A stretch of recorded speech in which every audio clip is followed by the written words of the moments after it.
I know that Jesus is coming back to judge the world. That's all I know.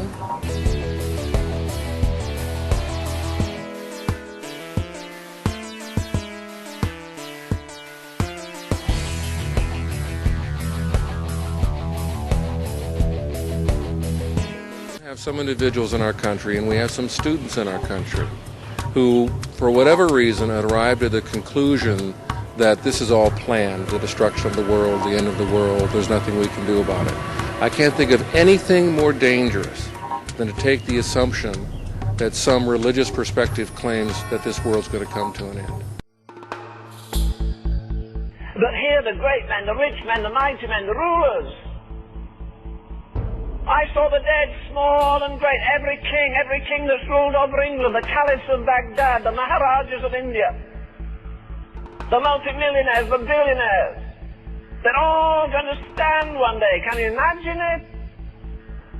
At the judgment seat of Christ, to give an account for the deeds done in the body.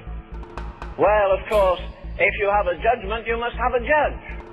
At the voice of the Son of God, they're all going to rise and face the eternal judge. What will he be like? There are some dreadful pictures, I think, that have been given by the great masters, so-called. And they've given us pictures of Jesus, but I'll tell you what, it's a very different picture in the Word of God. I believe that the Church of Jesus Christ needs a new revelation of the majesty of God. This is the King of Kings, and He's the Judge of Judges, and it's the Tribunal of Tribunals, and there's no court of appeal after it. The verdict is final. There'll be no biased judgment. The Apostle Paul got a picture of Jesus, not with a lamb in his arms, not like the stained glass windows, where Jesus looks pathetically feminine. And when I hear people singing, put your hand in the hand of him that walked on the water, forget it. Or the new song that's now, shake hands with Jesus. Listen, when you see Jesus, you're not going up and say, hey buddy, I'm glad you died for me. When you see Jesus, you'll be almost paralyzed with fear unless you had a glorified body and a glorified mind. The picture of Jesus here is not the picture of a pathetic individual pushed around by anybody who wants to push him around. I think sometimes we think we're going to march up and say, well, you know, Jesus, do you know how many years I served you, and how many souls I won for you, and how many sermons I preached for you? Oh, no. Well, what will he be like in heaven? Well, I'll tell you what the book says he'll be like.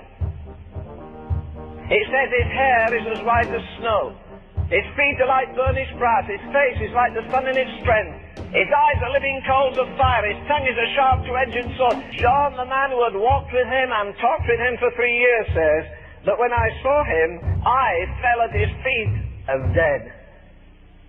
What do you think you and I are going to do?